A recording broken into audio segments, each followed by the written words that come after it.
Hey guys, it's me again. Sorry, it's rocking back and forth. Here to read the miraculous journey of Edward Tulane, chapter 18. So in chapter 17, we see who Bryce is bringing Edward to, and it's his sister, Sarah Ruth, who is sick. We don't know with what, but we do know that she pretty much immediately fell in love with Edward. So chapter 18. It looks like a bunch of buttons. Let's see what that represents. Bryce and Sarah Ruth had a father. Early the next morning, when the light was gray and uncertain, Sarah Ruth was sitting up in bed coughing, and the father came home. He picked Edward up by one of his ears and said, "I ain't never." "It's a baby doll," said Bryce. "Don't look like no baby doll to me." Edward, hanging by one ear, was frightened. This, he was certain, was the man who had crushed the heads of China dolls. "Jangles," said Baby Ruth between coughs. She held out her arms. "He's hers," said Bryce. "He belongs to her." The father dropped Edward on the bed, and Bryce picked up the rabbit and handed him to Sarah Ruth.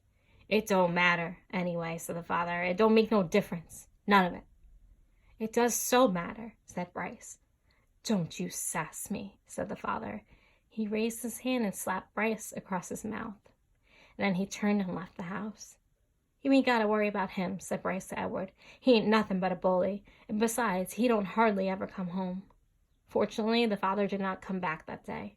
Bryce went out to work, and Sarah Ruth spent the day in bed holding Edward in her lap and playing with a box filled with buttons. "Pretty," she said to Edward as she lined up the buttons on the bed and arranged them into different patterns. Sometimes when a coughing fit was particularly bad, she squeezed Edward so tight that he was afraid he would crack in two. Also, in between coughing fits, she took to sucking on one or the other of Edward's ears. Normally, Edward would have found this intrusive, clingy behavior of this sort very annoying, but there was something about Sarah Ruth. He wanted to take care of her. He wanted to protect her. He wanted to do more for her. At the end of the day, Bryce returned with a biscuit for Sarah Ruth and a ball of twine for Edward. Sarah Ruth held the biscuit in both hands and took small, tentative bites. "You eat all that up, honey. Let me hold Jangles," said Bryce. "Him and me got a surprise for you."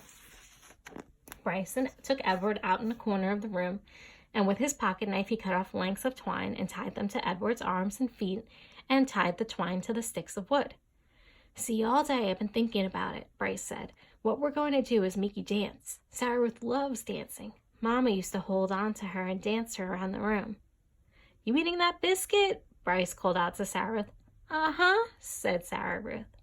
"You hold on, honey. We got a surprise for you." Bryce stood up. "Close your eyes," he said to her. He took Edward over to the bed and said, "Okay, you can open them now." Sarah Ruth opened her eyes. "Dance, Jangles," said Bryce. And then, moving the strings with the sticks with his one hand, Bryce made Edward dance and drop and sway. And the whole while, at the same time, with his other hand, he held on to the harmonica and played a bright and lively tune. Sarah Ruth laughed.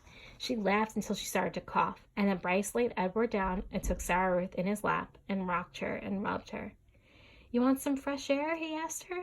"Let's get out of this nasty old air, huh?" Bryce carried his sister outside. He left Edward lying on the bed and the rabbit staring up. At the smoke-stained ceiling, thought again about having wings. If he had them, he thought, he would fly high above the world to where the air was clear and sweet, and he would take Sarah Ruth with him. He would carry her in his arms. Surely, so high above the world, she would be able to breathe without coughing. After a minute, Bryce came back inside, still carrying Sarah Ruth. "She wants you too," he said. "Jangles," said Sarah Ruth. She held out her arms. So Bryce held Sarah Ruth, and Sarah Ruth held Edward, and the three of them stood outside. Bryce said, "You gotta look for falling stars. Them are the ones with magic."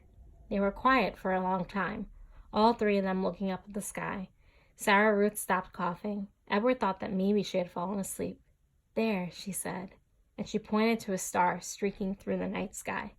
"Make a wish, honey," Bryce said, his voice high and tight. "That's your star. You make you a wish for anything you want."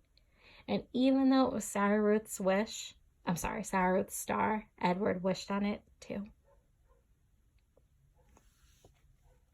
I don't know why that's making me nervous.